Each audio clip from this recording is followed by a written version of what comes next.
Bom dia, caros ouvintes da Rádio de Jesus. Então nós queremos iniciar neste momento uma grande reflexão sobre o Evangelho de São João. O Evangelho de São João, poderíamos dizer que é o Evangelho do amor.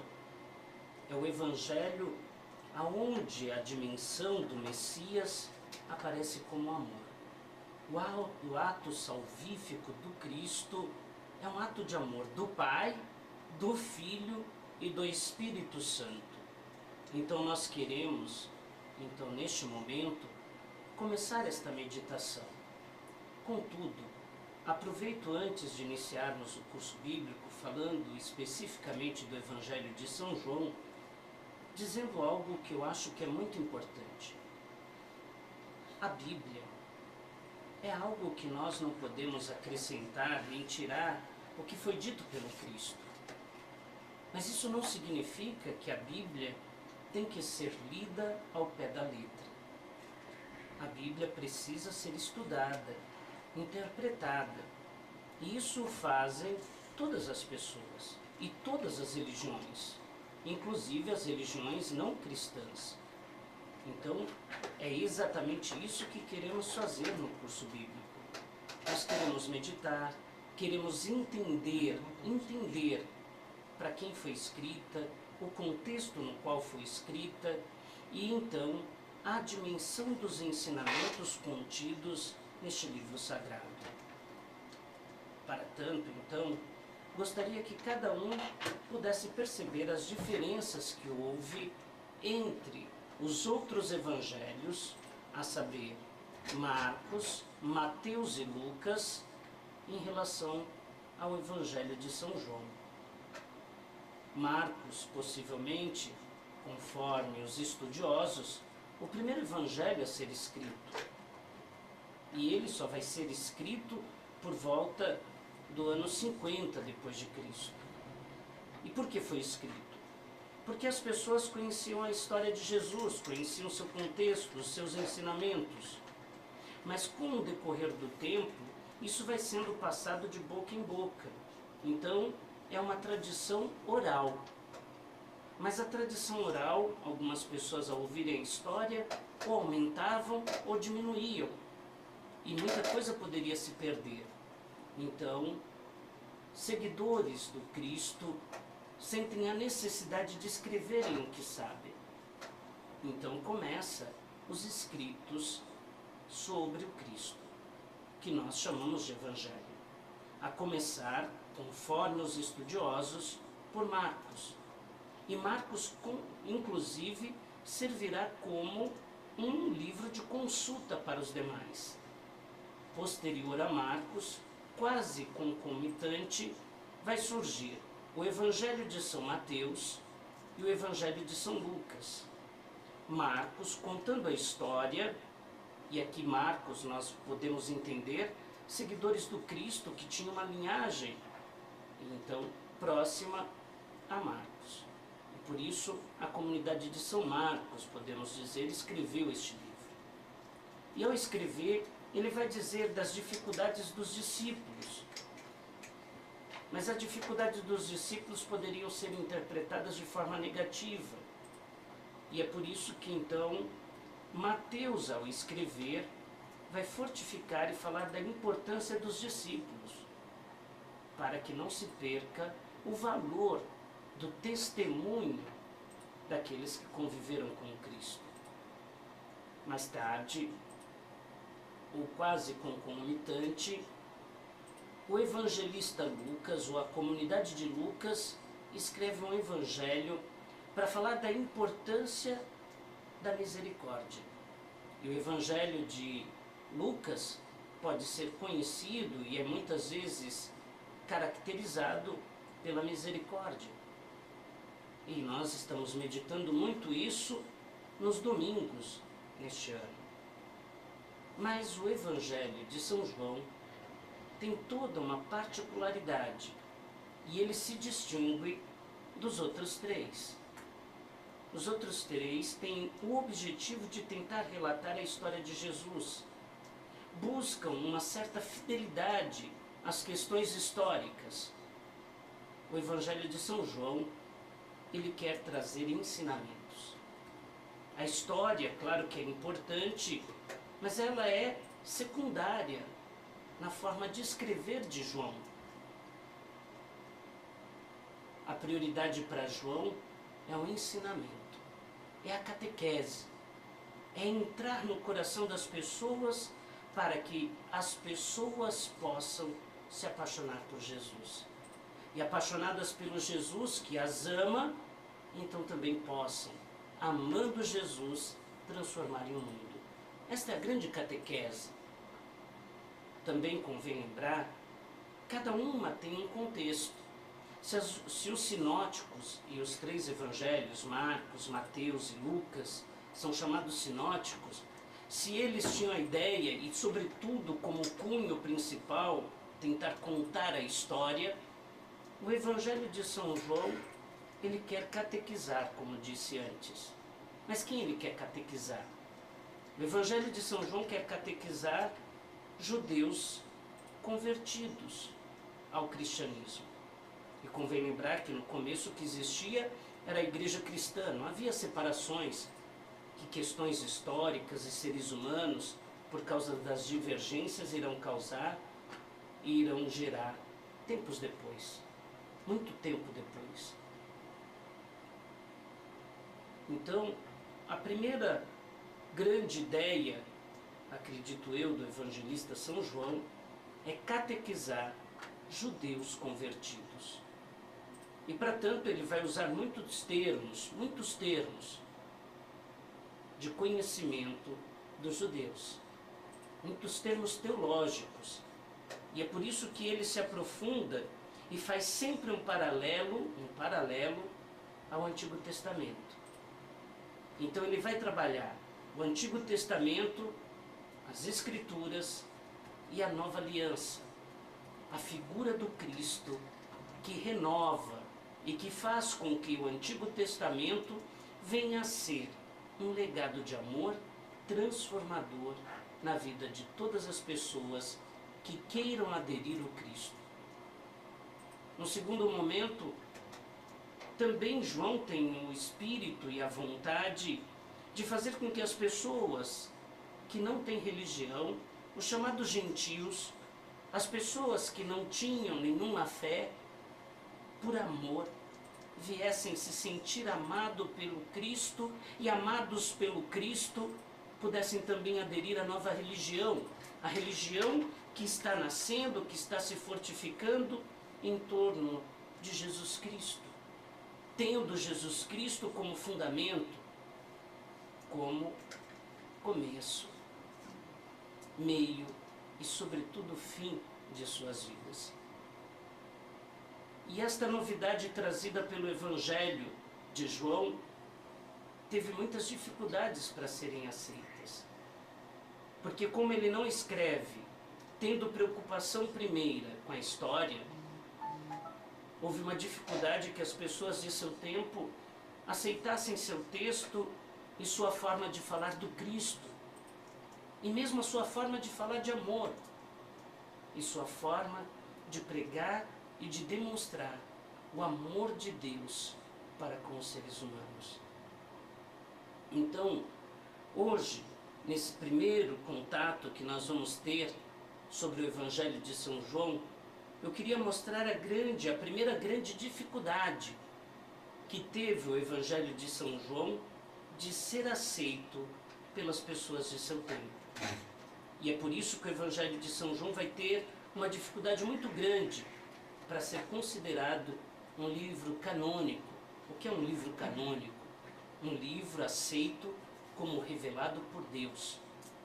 Um livro tido como vontade de Deus, escrito por um homem, mas um homem inspirado por Deus, de forma que então tivesse como última instância, como escritor, o próprio Deus. Porque a pessoa que o escreveu era apenas instrumento do Espírito Santo. E vocês poderiam perguntar, mas foi o evangelista São João que escreveu? Os estudiosos, então, vão ter várias teorias sobre quem escreveu o texto bíblico. A tradição da igreja vai dizer que quem escreveu foi João, São João, um evangelista. Mas nós podemos dizer, e alargar um pouco o conhecimento, que quem escreveu é a comunidade joanina. Possivelmente pessoas aonde João, o evangelista João, foi evangelizar, foi levar a boa notícia de Jesus Cristo. E a forma particular com que João falava do Cristo, então deveria demonstrar este amor, que será a essência do Evangelho de São João. Por isso, sempre que eu falar que João escreveu o texto, ou que eu falar que foi tal pessoa que escreveu o texto, mais importante do que isso, nós podemos dizer a comunidade joanina, como pessoas que receberam amor e que, repletas de amor, começam a traduzir o amor recebido da parte de Deus e o amor que eles levam, porque uma vez amados, eles também se sentem impelidos a levar este amor às demais pessoas. Isto é fundamental. Outra coisa, poderiam perguntar, mas quando foi escrito esse texto? Então, também não há uma precisão. Lembre que nesta época havia pergaminhos que vão sendo encontrados, cada qual em devidos lugares, e depois é que serão juntos. Não havia livro, não havia imprensa, isso só vai surgir em 1500. Então, possivelmente, os pergaminhos que compõem o que nós chamamos de Evangelho de Jesus Cristo, segundo São João, foram escritos aproximadamente, entre 85 e 125 depois de Cristo. Então, para arredondar tudo isso, podemos dizer quase um século. E é por isso que o evangelista João não tem preocupação primordial e em primeiro lugar com a história. A história de Jesus Cristo, as pessoas já haviam aprendido e os outros evangelistas antes dele já haviam escrito. Então, ele quer fazer uma catequese. Ele quer, de alguma forma, trazer ensinamentos para que as pessoas de seu tempo e de todos os tempos se apaixonassem pelo Cristo e, apaixonadas pelo Cristo, percebessem que isto acontece porque, por primeiro, são amadas por este Cristo. E amadas pelo Cristo significa serem amadas pelo Pai. E amadas pelo Pai e pelo Filho também significa caminharem na terra, iluminadas e amadas pelo Espírito Santo. Uma grande catequese trinitária é exatamente o que nos ensina, ou que quer nos ensinar, o Evangelho de São João.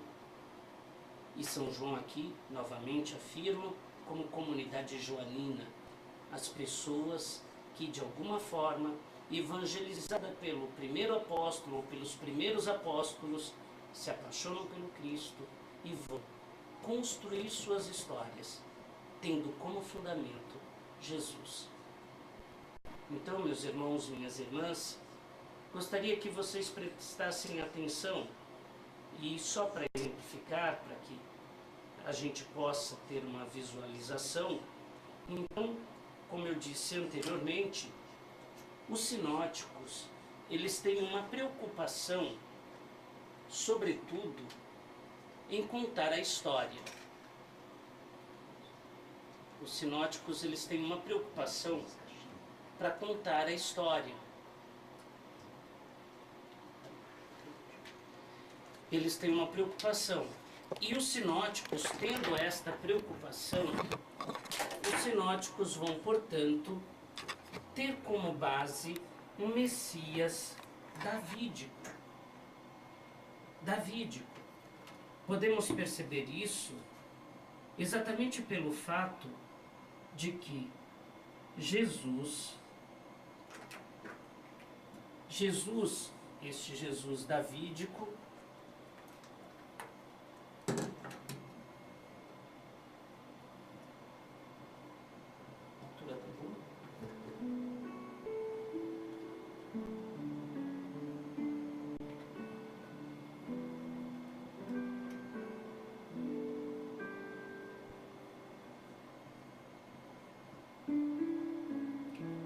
Então, os sinóticos, eles vão dizer que a base do Messias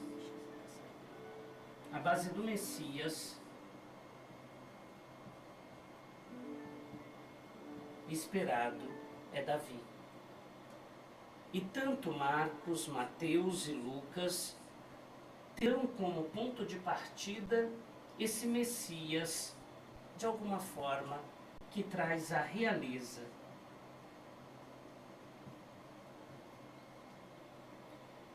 Os sinóticos, portanto, reforçando apenas a ideia, ele tem Davi como modelo do Messias. Por quê? O Messias, tanto em Marcos, Mateus e Lucas, eles vão colocar esse Messias realeza, um Messias real, que vem de Deus para reinar na história. Isto os sinóticos, de alguma forma, e falando a grosso modo, passam, para que vocês possam perceber isso ao ler Mateus, Marcos e Lucas, o nascimento de Jesus. O nascimento de Jesus tem um quê da realeza de Davi. Então, vai se colocar nascimento em Belém. E isto remete a Davi. Belém, a cidade de Davi. O João não tem essa preocupação. João, ele fará uma catequese totalmente nova. O Cristo, ele já é pré-existente. Ele está vivo e presente desde sempre. E ele remete Jesus Cristo já aos primórdios em Gênesis, a criação. A criação. Então olha o que faz João, olha a novidade de João. Jesus presente desde o Gênesis. Então João, ele vai usar todas as Sagradas Escrituras, Antigo Testamento, Gênesis, Êxodo, para poder contar a história de Jesus, o ensinamento de Jesus. Então Jesus permeia toda a Bíblia. Então o Messias tem uma realeza que não é dada por Davi. A realeza do Cristo se encontra no ato de amar os seus irmãos a ponto de dar a vida numa cruz. Esta é a novidade. Uma novidade que num primeiro momento é difícil das pessoas entenderem. Então isso não é uma preocupação histórica, é um ensinamento catequético que nós também chamamos de ensinamento, de alguma forma, de um ensinamento teológico. Então, a teologia joanina, ela tem esta ideia. O Messias não é mais e não começa a ter uma relevância por causa de sua realeza. O Messias tem relevância porque ele transforma a história. Compreendido isso, então João vai trazer uma outra novidade. Este Messias, ele vai ter como fonte, então não mais Davi, mas um anterior a ele, que é Moisés.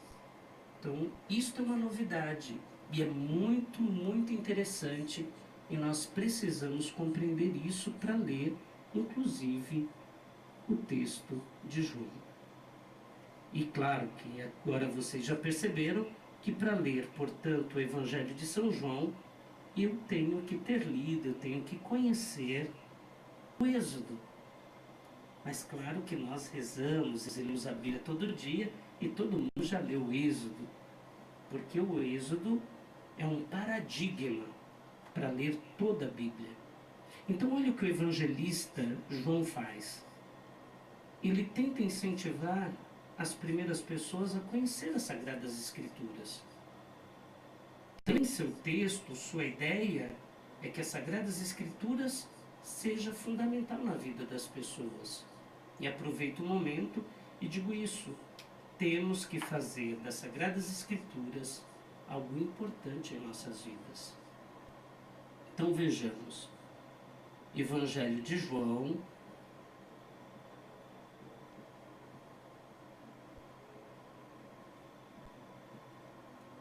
o Messias,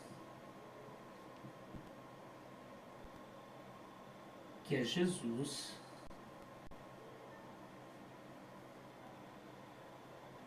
ele vem em sintonia com Moisés. Então podemos dizer que na concepção do Evangelho de São João, Jesus é a revelação do Pai.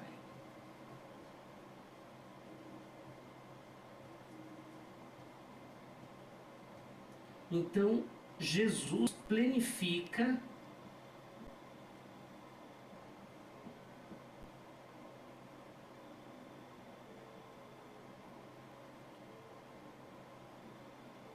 a libertação dos seres humanos que teve início em Moisés.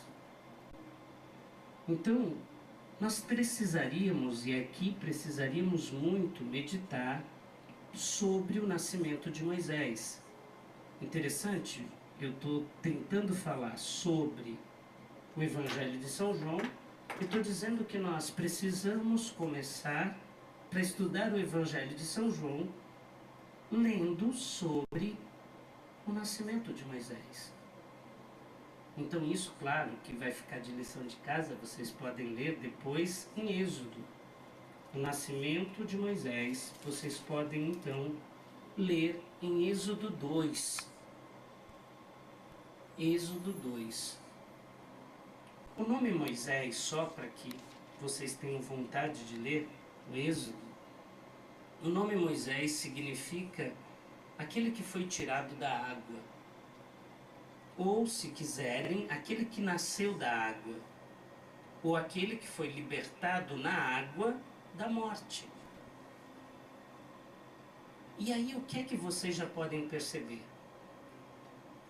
Ele já lança a dimensão do batismo, que na comunidade joanina já era algo importante.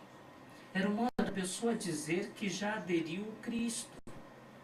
Eu, nascido das águas, eu me liberto da morte, eu recebo a semelhança de Deus, para que na terra eu construa a salvação. Um Deus que liberta da escravidão do pecado, da escravidão da maldade, e um dia irá me libertar da escravidão da morte. Então, olha como é teológico, como é importante. Por isso que ele planifica. Moisés tem limite, porque ele é apenas um homem. Jesus não tem limite, porque ele existe desde sempre. Desde sempre. Quando formos falar do prólogo, nós vamos perceber que, no princípio, o que existia? O que existia era o Logos, que pode ser traduzido por verbo ou a palavra. Haverá Bíblias que está lá. No princípio era a palavra, e há pessoas que escrevem livros até para explicar por que traduz por palavra Logos, e outros que vão defender que não, Logos deveria ser traduzido por verbo. Bom, tanto faz, verbo ou palavra. O que importa é que entendamos que no princípio que existia era Deus. Mas vejamos como é Gênesis. Não existia nada, o que existia era o caos, e Deus disse. Então, a palavra de Deus faz com que o caos seja ordenado. E a ordenação do caos faz nascer a luz. A luz faz nascer a vida, através da palavra que disse. a palavra do Pai, que é dita é o Filho. Então, quando o começo do Evangelho de São João, no princípio que existia, era a palavra, era o verbo, e aí você pode traduzir, e aqui eu não vou me apegar a estas teorias de estudiosos, basta que você entenda. O que o autor, que coloca o prólogo de João, quis fazer é reescrever o Gênesis. No princípio, o que existia. Já existia o Messias, já existia o Cristo. O Cristo estava lá. O Cristo é a palavra do Pai, a palavra criada do Pai, e a palavra criada do Pai é a palavra criadora. E esta palavra criadora que sai do Pai, ela liberta o ser criado dos males do mundo. Mais tarde vem a corrupção do pecado, estes seres criados que tinham então a imagem e semelhança de Deus a perdem. E como é que eles recuperam? Através da palavra. Através da palavra e através da água. Serem tirados da água, e o que era para ser morto torna vida. O que era para ser, então, sem futuro e sem sentido de vida, recupera o sentido.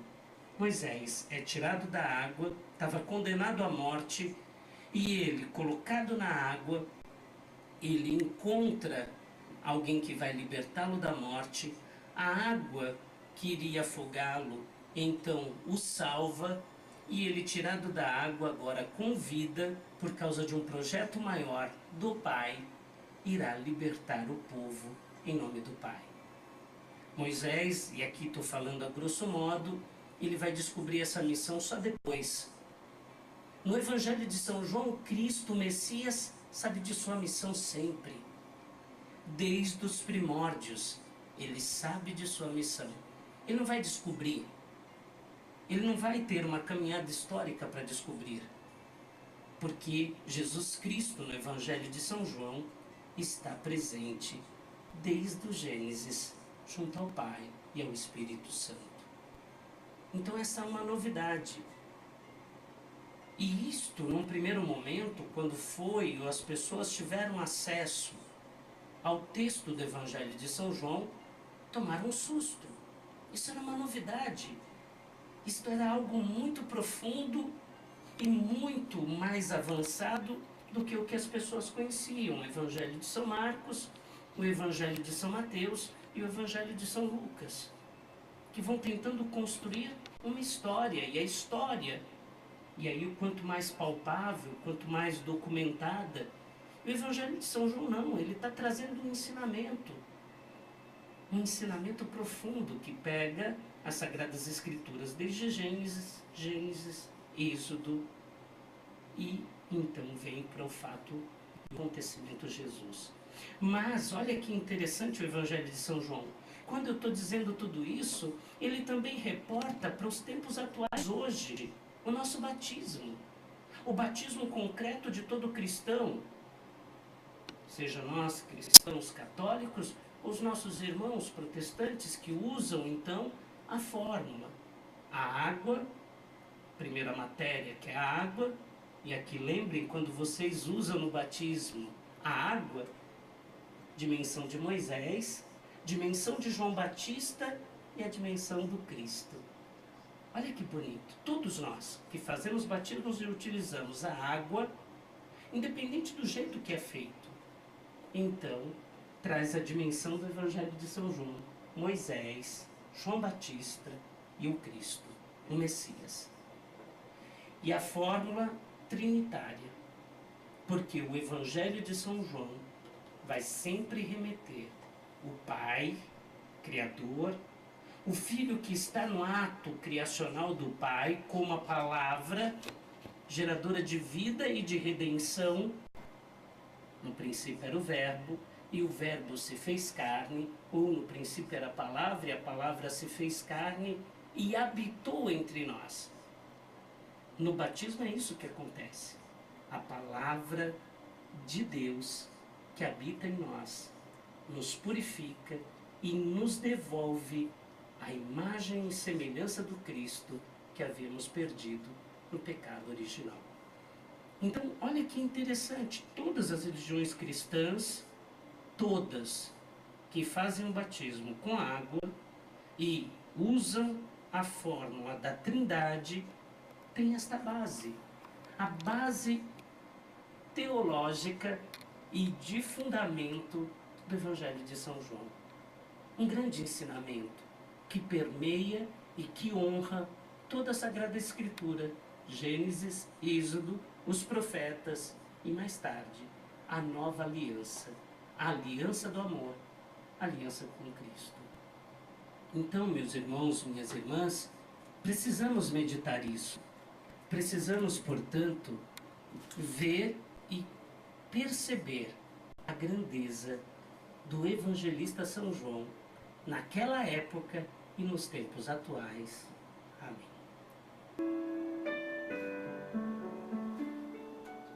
Meus irmãos, minhas irmãs, então agora, para que a gente possa meditar esta dimensão de Moisés, para que não fique apenas, ou vocês achem que então estou criando coisas que não existem, então vamos tentar, e aí lembro novamente que vocês possam ler o nascimento de Moisés, que é Êxodo 2.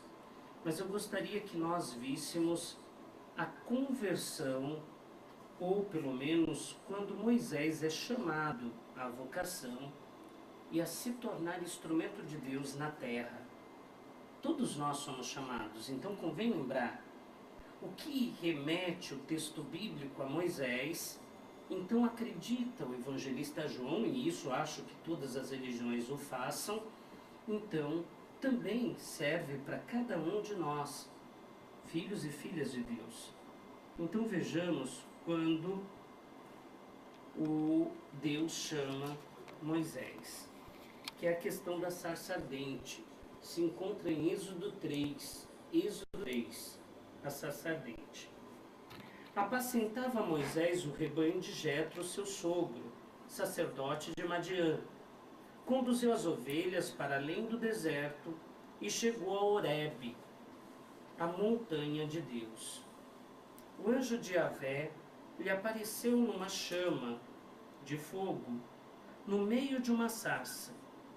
Moisés olhou, e eis que a sarça ardia no fogo, e a sarça não se consumia.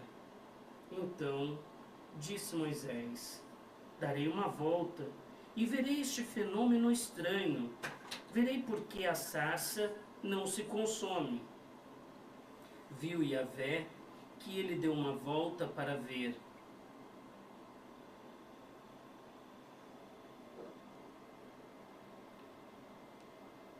E disse: Moisés, Moisés. Este respondeu: eis-me aqui. Ele disse: não te aproximes daqui. Tira as sandálias dos pés, porque o lugar em que estás é uma terra santa. Disse mais: eu sou o Deus de teus pais, o Deus de Abraão, o Deus de Isaque, o Deus de Jacó. Então Moisés cobriu o rosto, porque temia olhar para Deus. Gostaria de dizer, então, quando o evangelista faz e coloca como o primeiro profeta e o profeta que traz a marca do Messias Moisés, é claro que vai ter semelhança e diferença. Porque Jesus não é um profeta apenas. No Evangelho de São João, Jesus, sendo Deus, ele está desde sempre com o Pai e no Espírito Santo. É o que o prólogo do Evangelho de São João vai chamar de, portanto, uma pré-existência. Ele sempre existiu. E Deus, é claro, se Jesus é Deus, ele não passa a existir a partir de um tempo histórico. Deus não está sujeito ao tempo. E, por isso, imagem e semelhança de Deus desde sempre. Desde sempre. Moisés não. Moisés precisa se converter. Então peguemos a conversão de Moisés. Moisés está estagnado. Ele foge do faraó porque tem medo do faraó. Ele tem medo do faraó. Ele foge. Encontra alguém que lhe dá guarida, lhe dá uma herança, ele recebe, ele casa com a filha mais velha, logo a filha mais velha receberá a herança, porque Jétro só tem filhas. Então ele está numa vida estagnada, mas de alguma forma também numa vida que não será mexida, que não perderá a segurança, ou as seguranças que às vezes os seres humanos sempre buscam na terra. Então não, Moisés ele está na segurança, até que Deus aparece para ele. Ele está caminhando, ele está apacentando as ovelhas, ele se torna um pastor. É outra coisa que depois nós veremos. O Cristo, um Messias que será o pastor. E não é apenas uma parábola. Jesus não é parábola em João. Não há parábola em João. João não quer parábola. O Cristo é. Em João, Cristo é. Isso é muito importante que a gente lembre. O Evangelho de São João, então, ele é exatamente muito característico e muito diferente dos demais. E por isso ele demorou a ser aceito como um livro sagrado. Mas vejamos. Então, ele está como um pastor. Pastor naquela época era alguém que ficava contemplando a natureza.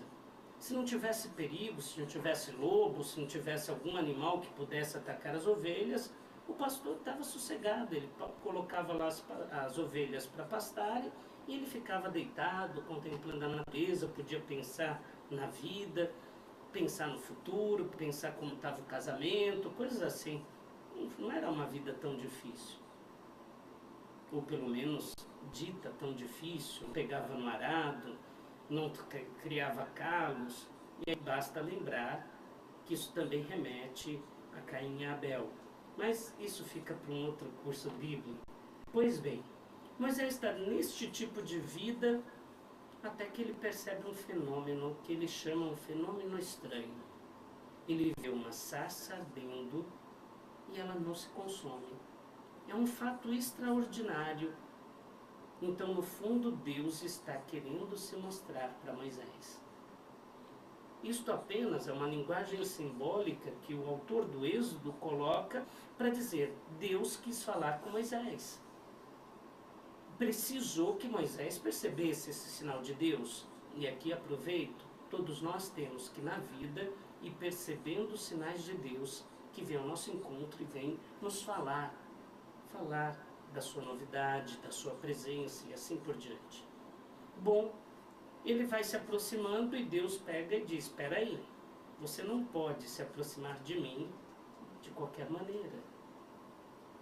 A aproximação com Deus é um campo sagrado. Então tirar as sandálias e andar descalço, teoricamente significaria não andar. Agora não é você que anda. Agora Deus vai ao seu encontro. E você fica parado, estagnado diante do êxtase de ter um Deus que se revela a você. E Deus se aproxima de Moisés e ali eles entram numa sintonia.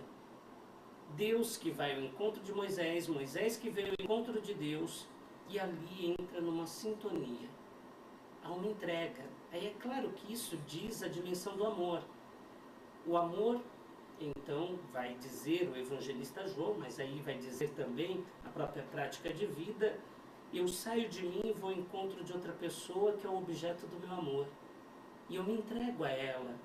E para chegar nesta pessoa amada, eu tiro as sandálias, eu paraliso, eu não posso chegar de qualquer jeito, não posso chegar agressivo. Bom, pelo menos era assim antigamente. Hoje, se a gente não tomar cuidado, a turma se aproxima dizendo que ama, mas de uma forma tão agressiva, parece a época primitiva, taca o paulada na cabeça, puxa pelo cabelo, leva para a caverna, e Deus sabe o que acontece na caverna, melhor nem pensarmos. Pois bem, mas o amor, de uma forma poética e pura, eu tenho que chegar aos poucos na pessoa amada. E a outra pessoa também, ela vem e vai se revelando aos poucos. E aqui basta lembrar aquele livro, O Pequeno Príncipe. A raposa não deixa que o pequeno príncipe se aproxime dela. Ela diz, você tem que ir se aproximando aos poucos, e eu também vou me aproximar aos poucos, até que a gente se encontre. E depois que a gente se encontrar, nós vamos nos amar. E mesmo um dia que eu vá embora, então haverá algo que você vai lembrar de mim. Porque eu vou estar vivo em você e você estará comigo. O amor faz isso, que a gente vença, inclusive, as partidas da vida, as ausências da vida. Então, João ele vai dizer um pouco disso. E Moisés, o autor do Êxodo, também diz isso. Moisés se aproxima aos poucos, Deus se aproxima aos poucos, e eles então passam a se amar. Depois que há esta conjunção, depois que há esta empatia, depois que há uma relação de amor, Deus vai dizer, Moisés, mas eu me aproximei de você, eu vim desta forma extraordinária porque era necessário. Meu povo está sofrendo. Vocês podem ler isso depois em Êxodo 3, versículo 7. Êxodo 3, versículo 7. Olha o que Deus vai dizer a Moisés. E Yahvé disse, eu vi a miséria do meu povo, que está no Egito. Ouvi seu grito por causa dos seus opressores, pois eu conheço suas angústias. Por isso eu desci a fim de libertá-lo da mão dos egípcios e para fazê-lo subir desta terra para uma terra boa e vasta, terra que mana leite e mel. Terra que mana leite e mel. Primeiro, Deus vai dizer, eu vi a miséria do meu povo. Às vezes quando estamos sofrendo achamos que Deus está indiferente, que Deus não se preocupa. Não é verdade. Deus está ao lado, Deus caminha conosco. E naquele momento Deus não vai descer do céu, porque Ele não precisa descer do céu. Os seres humanos podem fazer isso, se tornarem instrumentos de Deus na terra.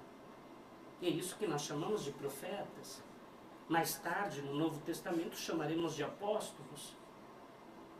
E podemos também dizer discípulos.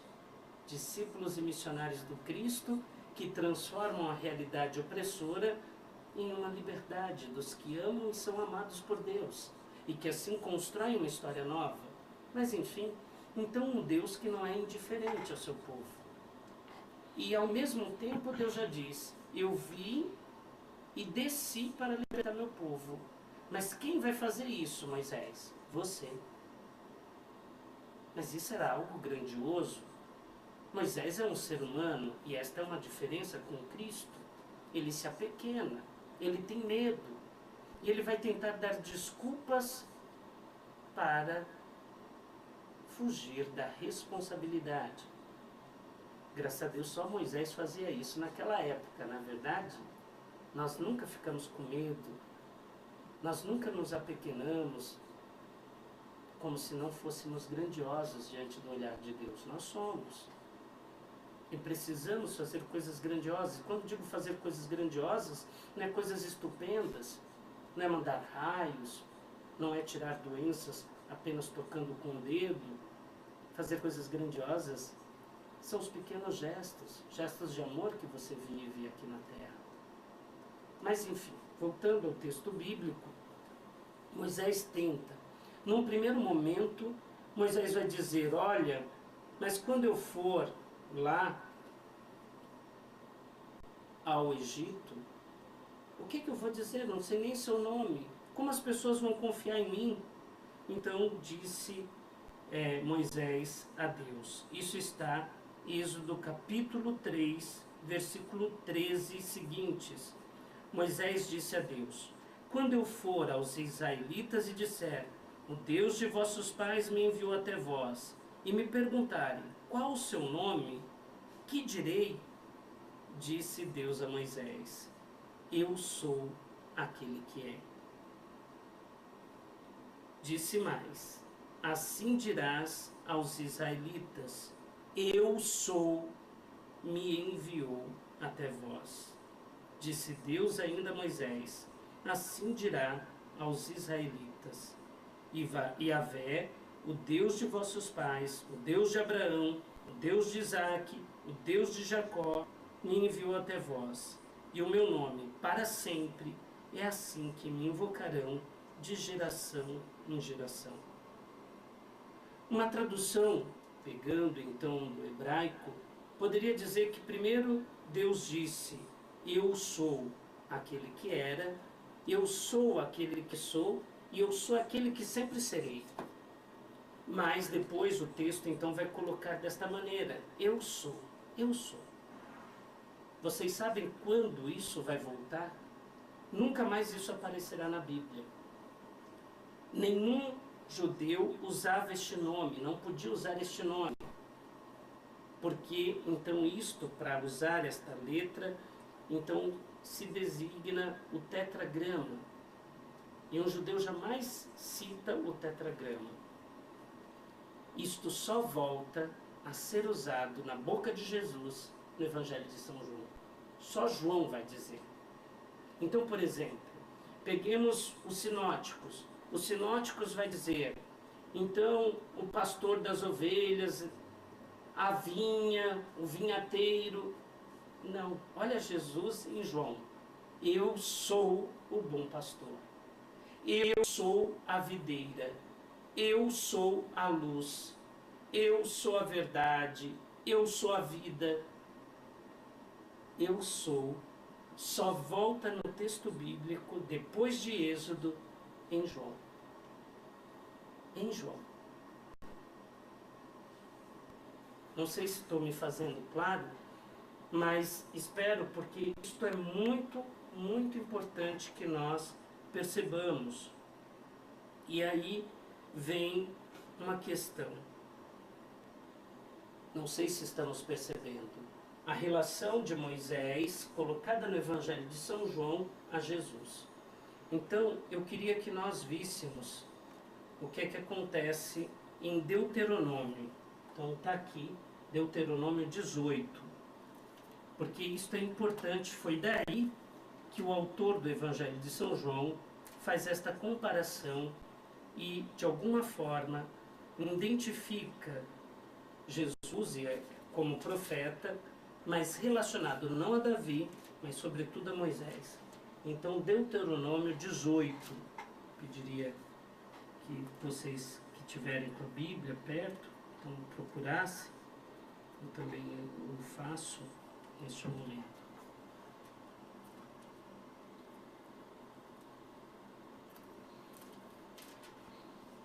Obrigado. Então vamos lá, Deuteronômio 18, versículo 15. Yahvé teu Deus suscitará um profeta como eu, no meio de ti, dentre os teus irmãos, ouvireis. Então, voltando, Deuteronômio 18, versículo 15. Yahvé teu Deus suscitará um profeta como eu, no meio de ti, dentre os teus irmãos, e vós o ouvireis. Depois, no versículo 18, vou suscitar para eles um profeta como tu, do meio dos seus irmãos. Colocarei as minhas palavras em sua boca, e ele lhes comunicará tudo o que eu lhe ordenar. Veja, como é que o prólogo do Evangelho de São João apresenta Jesus? O que era o princípio? Do princípio era a palavra. A palavra de Deus colocada no mundo. Ou, se quisermos, é o que nós gostamos e normalmente dizemos, a palavra encarnada de Deus na história. No princípio era a palavra, e a palavra se fez carne, e mais do que isso, ela habitou entre nós. Jesus, o Messias prometido a Moisés. Então, esta é a primeira questão que nós não podemos nos esquecer. Jesus, o profeta prometido. E agora vamos lá. Jesus no Evangelho de São João. Ele não é um profeta qualquer. E aqui ele vai se distinguir de Moisés. Então, aos poucos, o evangelista João tem esta ideia, mas aos poucos isso daqui tem que ir desaparecendo, tem que ir apagando. Por quê? O que deve ressaltar, e o Evangelho é o Evangelho de São João, mas ele quer contar e ele quer colocar como centro na história Jesus o profeta. Jesus o profeta. Mas não é um profeta apenas, ele é o Messias. Moisés não é Messias. Moisés, ele liberta o povo da escravidão do Egito. Jesus libertará o povo da morte. O Jesus devolverá aos seres humanos que aderirem ao projeto do Pai os céus, ou o paraíso, como queiram. Não vejamos, porque Jesus é o profeta por excelência.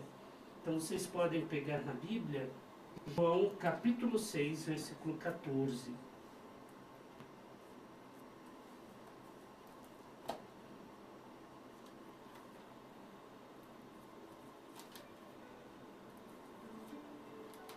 Vamos lá? Então, João, capítulo 6, versículo 14. Vendo o sinal que ele fizera, aqueles homens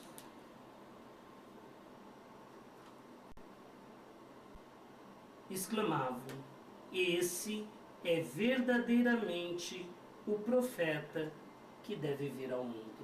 O profeta que havia sido prometido. Depois, João 7,40. João 7,40.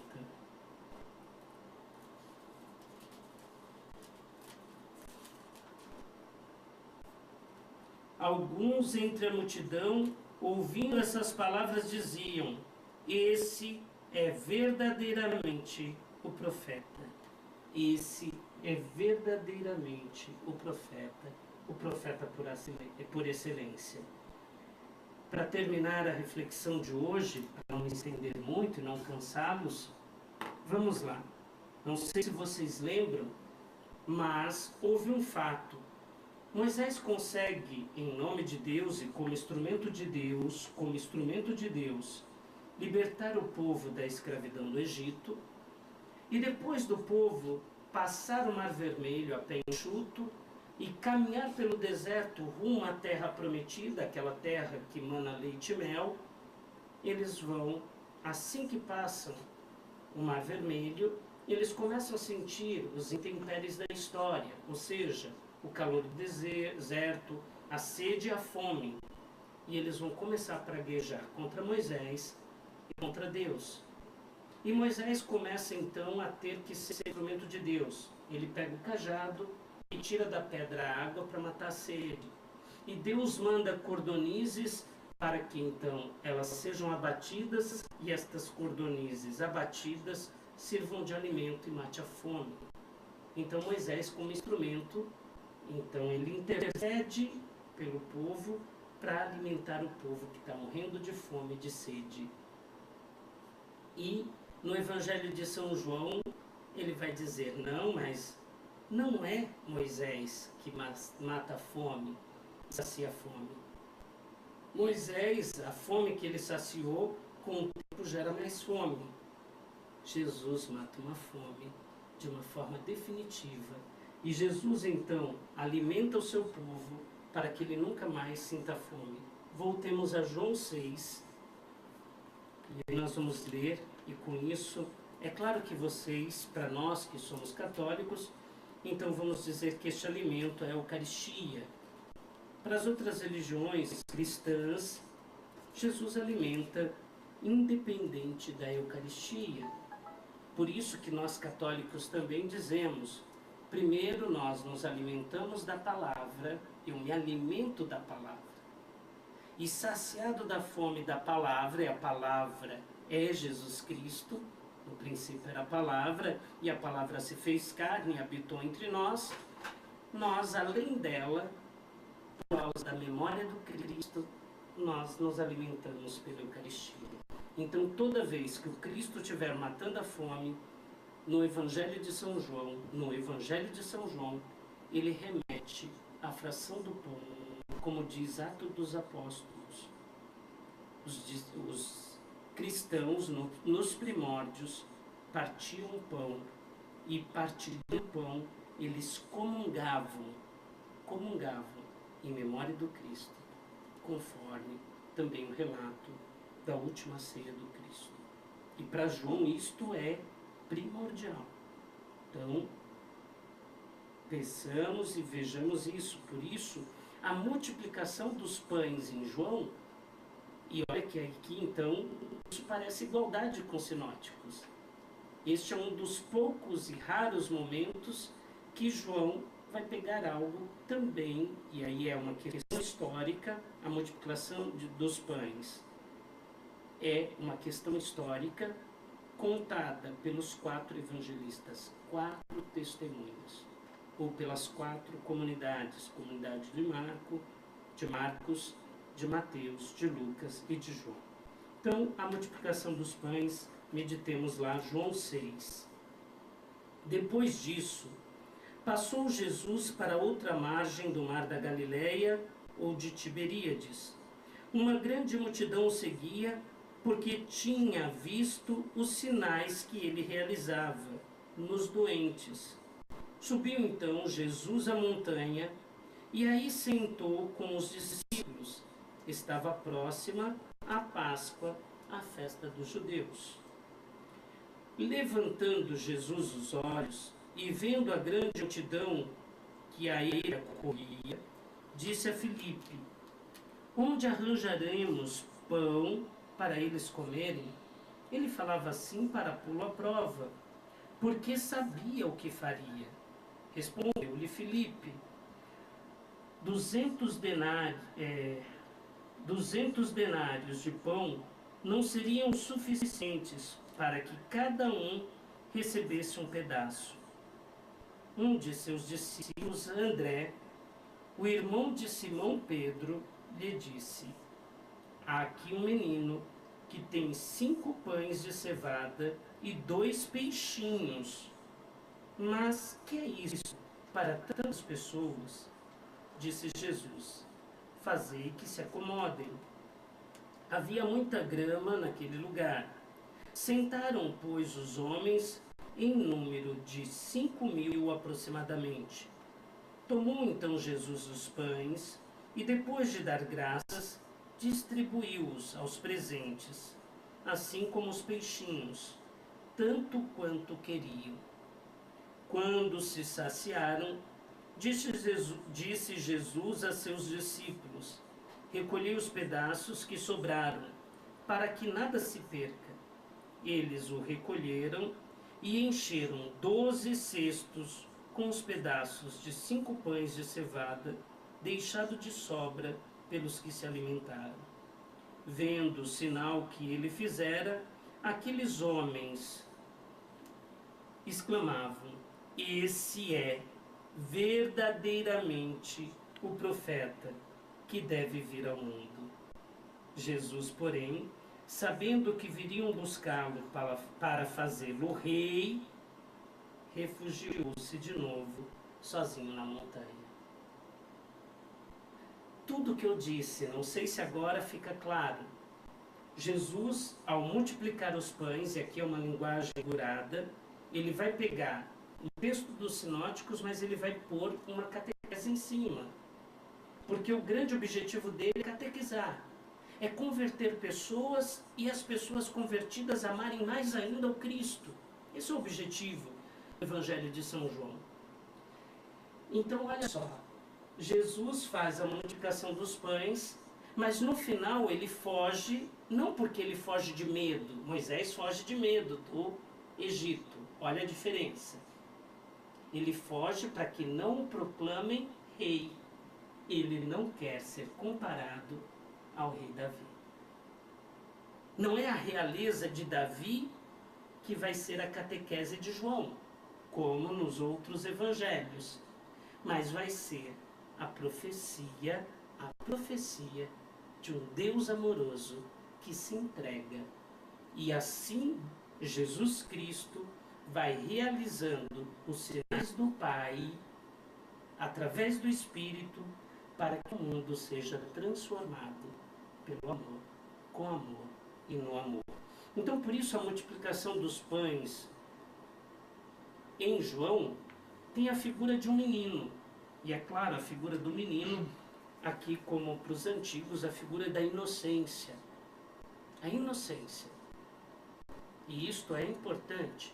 E a figura da inocência, nós nos tornamos inocentes ou vamos nos inocentando na medida que partilhamos o pouco que temos.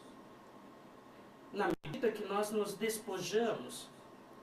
Só aquele menino, e é um menino aqui que então tem esse cunho catequético, ele só tinha 5 pães e 2 peixinhos.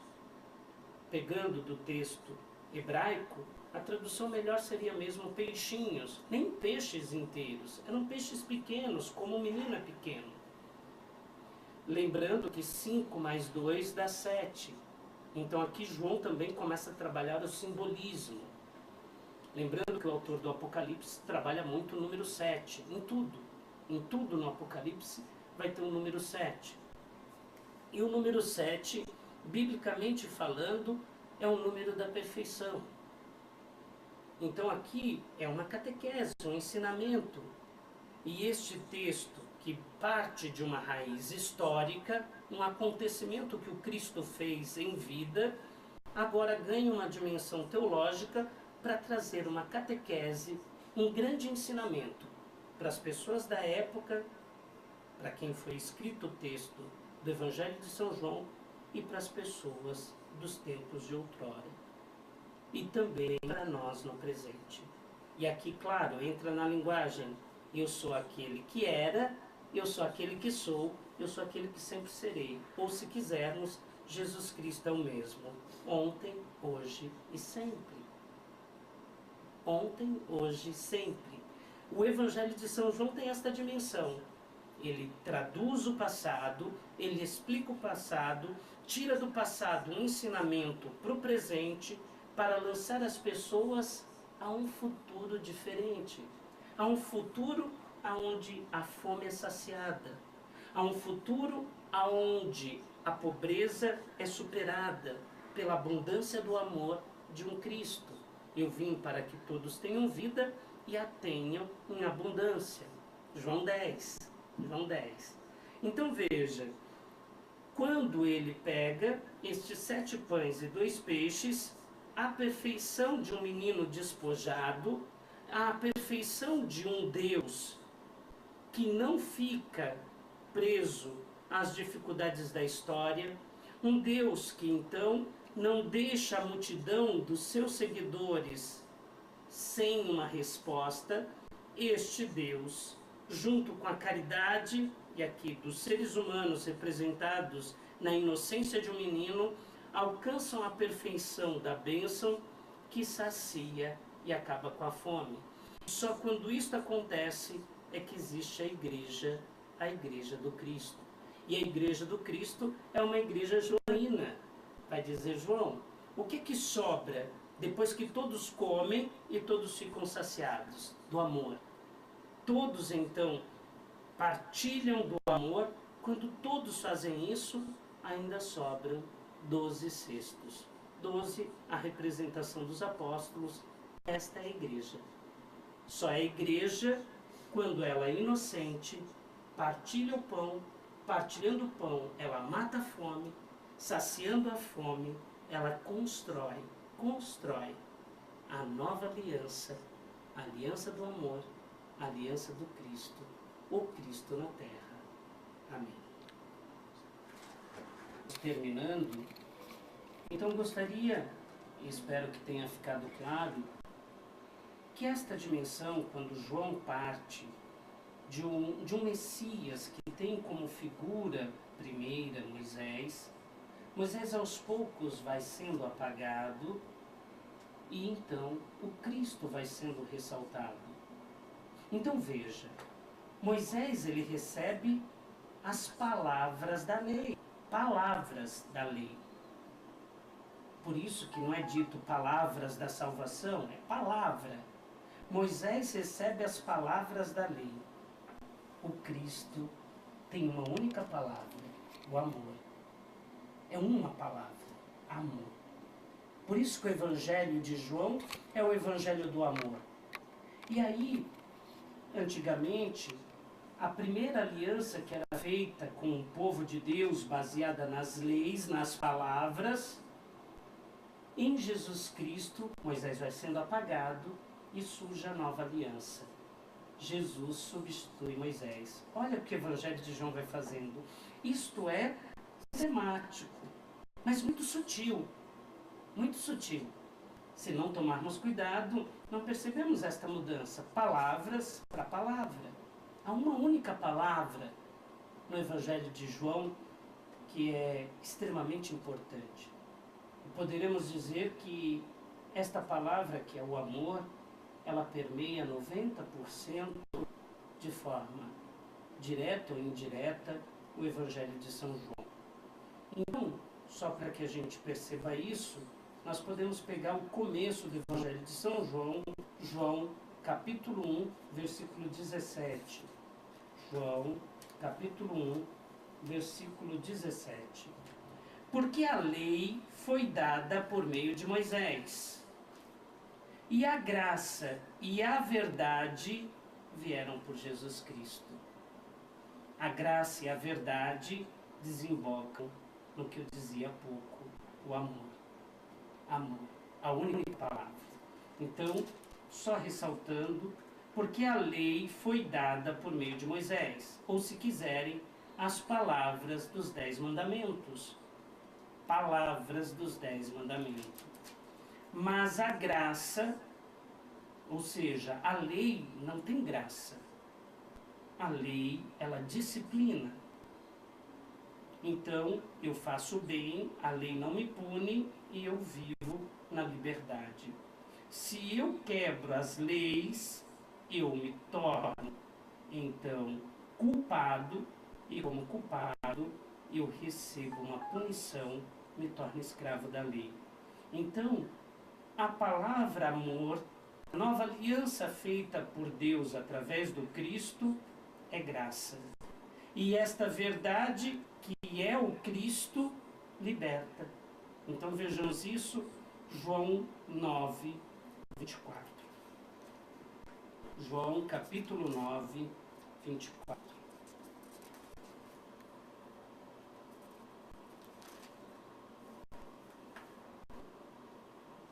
Chamaram então a segunda vez o homem que fora cego, e lhe disseram: dá glória a Deus. Sabemos que esse homem é pecador.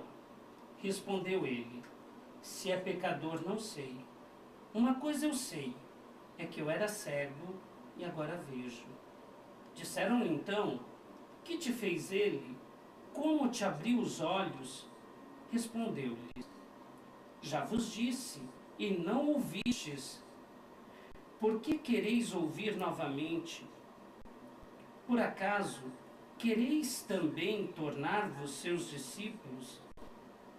Injuriaram e disseram: tu sim és seu discípulo. Nós somos discípulos de Moisés. Sabemos que Deus falou a Moisés, mas esse não sabemos de onde é. Respondeu-lhes o homem: isso é espantoso. Vós não sabeis de onde ele é. No entanto, abriu meus olhos. Sabemos que Deus não ouve os pecadores, mas se alguém é religioso e faz a sua vontade, a este ele escuta. Jamais se ouviu dizer que alguém tenha aberto os olhos de um cego de nascença. Se esse homem não viesse de Deus, nada poderia fazer. Responderam-lhe: tu nascestes todo em pecado e nos ensina? E o expulsaram. Jesus ouviu dizer que a haviam expulsado. Encontrando, disse-lhe: crês no Filho do Homem? Respondeu ele: quem é, Senhor, para que eu creia nele? Jesus lhe disse: tu o vês, é quem está falando contigo. Exclamou ele: creio, Senhor, e prostrou-se diante dele. Então disse Jesus, para um discernimento: é que eu vim a este mundo, para os que não veem, vejam, e os que veem, tornem-se cegos. Veja, há uma mudança. O que vão dizer os fariseus? Primeiro, que eles não conseguem enxergar Jesus como Messias. Mas eles começam a dizer que eles são de Moisés. Moisés. Mas Moisés tem que desaparecer aos poucos. Eles vão dizer que Jesus, e eles vão negar que Jesus seja da parte de Deus, os fariseus, exatamente porque Jesus não segue rigidamente as palavras da lei. Mas por amor, Jesus começa a fazer coisas extraordinárias, que no Evangelho de São João não são chamados milagres, mas sinais. Há uma diferença. E se der, no decorrer do curso bíblico, a gente vai trabalhar essa diferença de milagre para sinais. Para o Evangelho de João isso é muito importante. Mas vejamos, Jesus, ele então transforma, ele está acima das palavras da lei. O amor, que é a graça e a verdade, é que são capazes de modificar a história, e modificando a história, devolva aos seres humanos o céu, ou o paraíso, como queiram. Então, por isso, isto é fundamental que nós entendamos. Como cristãos, nós participamos de uma nova aliança, aonde não ficamos presos às leis, aonde não nos agredimos, aonde não é mais importante, então, a gente ficar olhando os defeitos uns dos outros, mas o importante é o amor. E para concluir isso, então eu peço que vocês olhem João 13, 34 e 35, só para não parecer que eu estou criando isso da minha cabeça. Dou-vos um mandamento novo, a nova aliança, um novo mandamento, ou seja, uma nova lei. A nova lei, um novo Moisés, uma nova lei. Um Moisés imperfeito, limitado porque era apenas humano, e um Moisés perfeito e um profeta por excelência, porque também é divino, porque é Deus. Então, olha só, dou um mandamento novo, que vos ameis uns aos outros, como eu vos amei. Amai-vos também uns aos outros. Nisto reconhecerão todos que sois meus discípulos, se tiverdes amor um pelos outros. E aqui, claro, que fica para nós meditarmos no final deste curso bíblico, dessa feira, numa introdução ao Evangelho de São João. Se você diz que você é igreja, se você diz que é seguidor do Cristo, independe da igreja a qual você participa, você só vai demonstrar não quando você fala, quando você ama. Quando você ama indistintamente. Interessante, o Evangelho de São João também tem isso. O Evangelho de São João proíbe todo tipo de preconceito. O Evangelho de São João proíbe todo tipo de discriminação. O Evangelho de São João não permite que as pessoas se tratem de forma diferenciada, superiores ou inferiores. É terminantemente proibido por causa do Evangelho de São João. Senão você passa a não fazer parte da nova aliança. Você se torna farisaico. Para quem é católico, domingo passado, pegando o Evangelho de Lucas e não de São João, nós temos aquela passagem que a turma chama a passagem do filho pródigo. Filho pródigo não é um nome melhor para aquela passagem. Mas, se você não vive a nova aliança, se você não vive o amor, você se torna um filho mais velho. Você rejeita a libertação que vem pelo Cristo. A libertação e a liberdade que surge pelo amor. Então vejamos lá, João 15. João 15, e juro que estou terminando, tenho fé. João 15, versículo 12, depois versículo 17. Este é o meu mandamento: amai-vos uns aos outros, como eu vos amei. E o 17 vai dizer: isto vos mando, amai-vos uns aos outros. Convém lembrar que muitas vezes, e essa é uma novidade no Evangelho de São João, e só no Evangelho de São João tem isso. Nos 3 evangelistas vai ter: amai-vos uns aos outros. Mas o Evangelho de São João algumas vezes reforça: como eu vos amei. O como eu vos amei só tem no Evangelho de São João. E como é que o Cristo nos amou? Dando a vida, tornando-se alimento, tornando-se luz, tornando-se bondade, tornando-se carinho, tornando-se sinal da transformação de Deus em nossas vidas. E para terminar o dia de hoje, eu gostaria de ler, então, a primeira carta de João, capítulo 4, versículo de 7 a 14. E eu termino só lendo o texto, que é muito bonito, e que vocês vão perceber esse espírito do escrito joanino. Amados, amemo-nos uns aos outros, pois o amor vem de Deus. E todo aquele que ama, nasceu de Deus e conhece a Deus. Aquele que não ama, não conheceu a Deus, porque Deus é amor. Nisto se manifestou o amor de Deus por nós. Deus enviou o seu Filho único ao mundo, para que vivamos por Ele. Nisto consiste o amor. Não fomos nós que amamos a Deus, mas foi Ele que nos amou e enviou-nos o seu Filho, como vítima de expiação pelos nossos pecados. Amados, se Deus assim nos amou, devemos nós também amar-nos uns aos outros. Ninguém jamais contemplou a Deus. Se nos amarmos uns aos outros, Deus permanece em nós, e o seu amor em nós é realizado. Nisto, reconhecemos que permanecemos nele e ele em nós.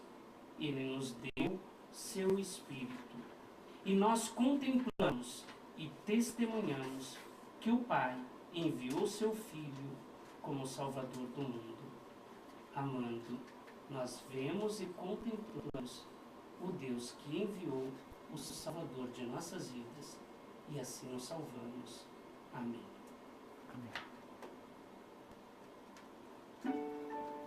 Acabou.